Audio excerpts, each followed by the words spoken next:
টোমাস baking and cooking এ আপনাদের সবাইকে স্বাগত জানিয়ে আরেকটা নতুন ভিডিও শুরু করছি। আজ যে রেসিপিটি আপনাদের সাথে শেয়ার করছি সেটা হলো আলুর তরকারি। আলুর তরকারি আমরা বিভিন্ন রকম ভাবে বানিয়ে থাকি। আজ যেটা বানিয়েছি আমি সেটা হলো ভাজা মশলার গুঁড়ো দিয়ে। তাহলে চলুন দেখে নিই কি করে বানাই। এখানে 500 গ্রাম ছোট নতুন আলু সেদ্ধ করে নিয়েছি। প্রেসার কুকারে একটা সিটি দিয়ে রেখে দিয়েছিলাম, মিনিট 10 মতো ছিল। তারপরে প্রেসারটা খুলে খোসাগুলো ছাড়িয়ে নিয়েছি।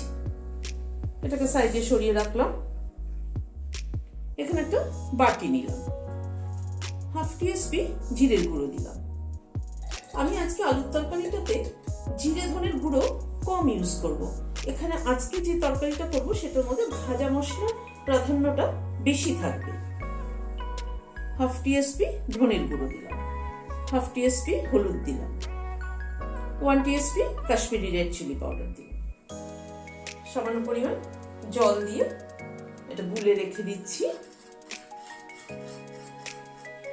আজকে যে ভাজা মশলাটা ব্যবহার করে আলুর তরকারিটা করব, সেই ভাজা মশলা কিন্তু আগে আমি বিভিন্ন রেসিপিতে ব্যবহার করেছি। সেটা ডেসক্রিপশন বক্সে তার লিংক দিয়ে দেব। তবু আমি মুখে একবার বলে দিচ্ছি, জিরে ধনে আর মৌরি 3টে, আর সাথে শুকনো লঙ্কা 2 কি 3টে শুকনো লঙ্কা, যে যেরকম ঝাল খাবেন সেই অনুযায়ী। মানে জিরে ধনে যদি 1 চামচ থাকে, সেখানে মৌরি থাকবে 2 চামচ। মৌরির পরিমাণটা একটু বেশি হবে। আমি ডেসক্রিপশন বক্সে লিংকটা দিয়ে দেবো। গ্যাসে একটা কড়াই বসিয়েছি, সাদা তেল দিচ্ছি। তেলটা গরম হওয়ার পরে আলুগুলো দিয়ে দিচ্ছি।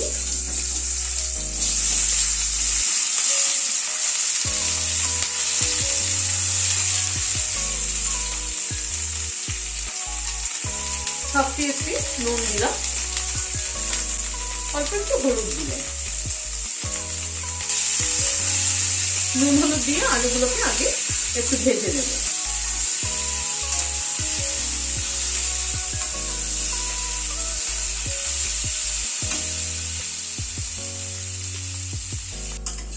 আলুগুলো লাল করে ভেজে নিলাম। এবার আলুগুলো তুলে নিচ্ছি। আলুগুলো তুলে নিলাম। আলুটা উঠিয়ে নেওয়ার পরে কড়াইতে আবার একটু সাদা তেল দিচ্ছি। হিং দিলাম হাফ টিস্পুন। প্রথমে হিংটা দিলাম। গ্যাসের ফ্লেমটাকে কিন্তু একদম কম করে রেখেছি।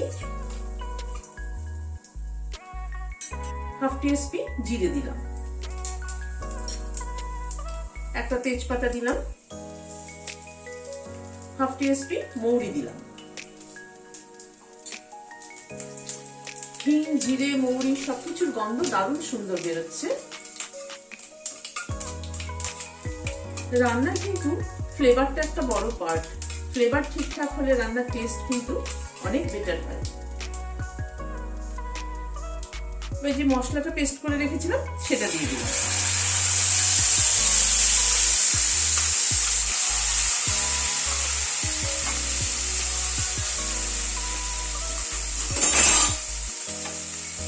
সামান্য পরিমাণ একটু গরম জল অ্যাড করলাম, মশলাটা কষাতে সুবিধা হবে।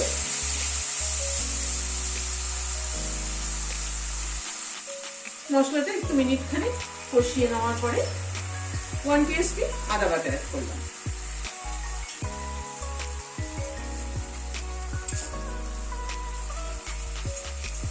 আদা বাটাটা দিয়ে আবার একটু কষিয়ে নিচ্ছি। এখানে 4-5টা কাঁচা লঙ্কা বেটে রেখেছি, কাঁচা লঙ্কাটা দিয়ে দিলাম।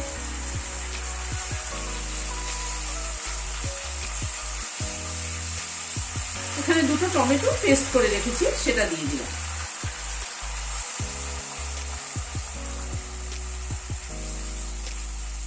এবার টমেটোটাকে ভালো করে কষিয়ে নেব, যাতে টমেটোর কাঁচা গন্ধটা চলে যায়।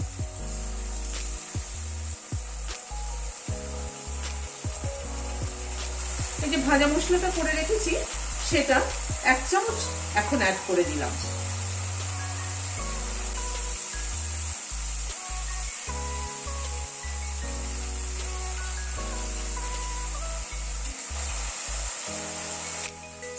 মশলাটা পুরো 2-3 মিনিট ধরে প্রায় কষালাম। মশলাটা থেকে তেল ছাড়ছে। এখানে কটা কড়াইশুঁটি অ্যাড করে দিলাম।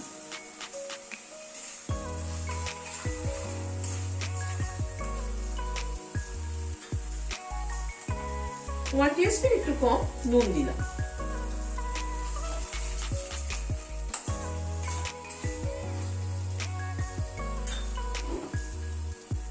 ওয়ান টিস্পুন চিনি দিলাম। নুন মিষ্টিটা নিজেদের টেস্ট অনুযায়ী দেবেন। তবে যে কোনো রান্নাতেই কিন্তু নুন মিষ্টির ব্যালেন্সটা কিন্তু সমান হলে খেতে ভালো লাগে।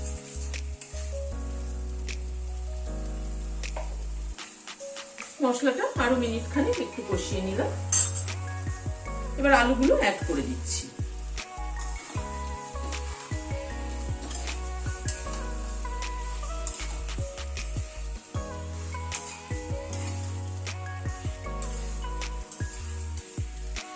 আলুটা দিয়ে মশলার সাথে আলুটাকে একটু কষিয়ে নেব, যাতে মশলাটা আলুর মধ্যে ভালো করে ঢোকে। যত ভালো করে আলু কষানো হবে আলুর মধ্যে মশলাটা কিন্তু তত ভালো ঢুকবে।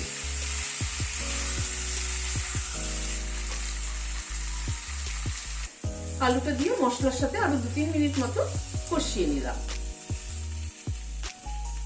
এবার একটু গরম জল অ্যাড করছি। আন্দাজ মতো একটা জল অ্যাড করবেন, যে যেরকম গ্রেভি রাখবেন আর কি সেই অনুযায়ী ঝোলটা অ্যাড করবেন। তবে আলু কিন্তু ঝোল টেনে নেয়। তবে এই সমস্ত তরকারিগুলো কিন্তু একটু শুকনো শুকনো মাখা মাখা হলেই কিন্তু খেতে ভালো লাগে।